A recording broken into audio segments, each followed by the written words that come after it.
तो हेलो दोस्तों, आज का हमारा टॉपिक है फ्लोरिकल्चर से रिलेटेड कुछ इम्पोर्टेंट टर्म्स, जिसमें पहला है एरोइड। एरोइड जो होता है एरुम परिवार से संबंधित एक प्लांट होता है, जिसमें एंथोरियम, डिफेंजिया, मांसटेरा और फिलोडेंड्रॉन शामिल है। Aromatic plants. एरोमेटिक प्लांट्स वे प्लांट्स होते हैं जिनके भागों में जो होता है एसेंशियल ऑयल पाया जाता है। थर्ड डेफिनेशन है बल्ब। यह एक जो होता है भूमिगत पादप अंग होता है, जिसका तना जो होता है अत्यंत छोटा होता है। यह मांसल रूपांतरित पत्तियों से घिरा होता है, जिन्हें क्या कहा जाता है, शल्क कहा जाता है।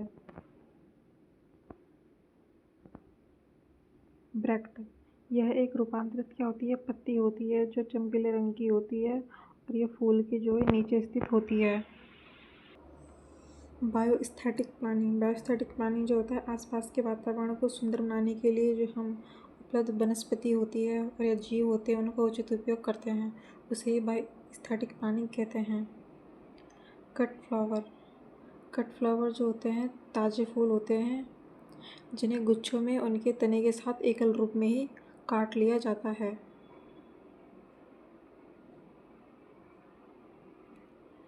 Commercial floriculture. कमर्शियल फ्लोरिकल्चर यह शाखा गुलाब, चमेली, गुलदाउदी, ग्लैडियोलस, ट्यूबरोज जैसे आतिक महक के फूलों और कटे हुए फूलों के उत्पादन से क्या है संबंधित होते हैं।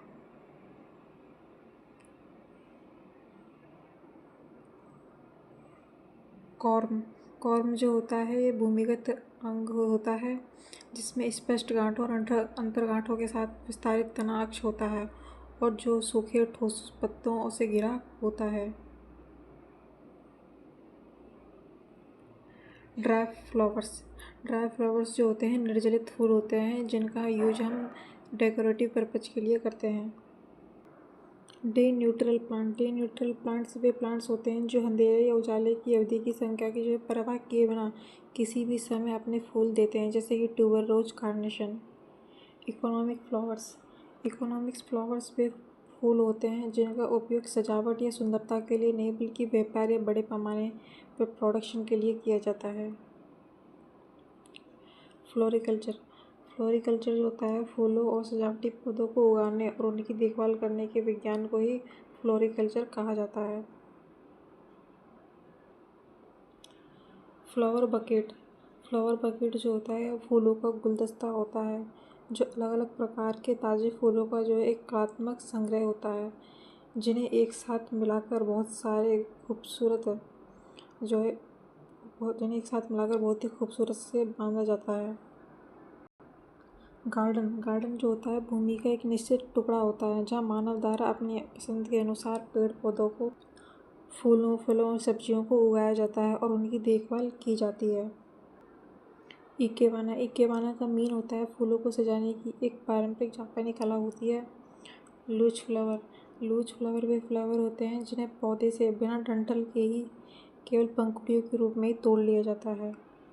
Long day plant. Long day plant वे प्लांट होते हैं जिनमें फूल खिलने के लिए दिन में ज़्यादा समय तक धूप चाहिए, यानी कि 12 से 14 घंटे से अधिक प्रकाश की आवश्यकता होती है। Landscape gardening. किसी भी स्थान को इस तरीके से डिजाइन करना कि वहाँ प्रगति और कला का एक सुंदर संतुलन बन जाए, उसे ही लैंडस्केपिंग गार्डनिंग कहते हैं।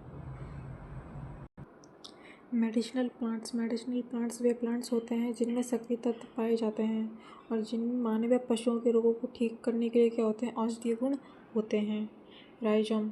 राइजोम जो होता है एक भूमिगत रूपांतरित तना होता है, जो क्या होता है मोटा और मांसल्य होता है।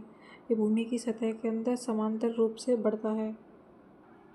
Short day plant. Short day plants वे प्लांट्स होते हैं जिनके लिए दिन छोटा और रातें लंबी होनी चाहिए फूल खिलने के लिए।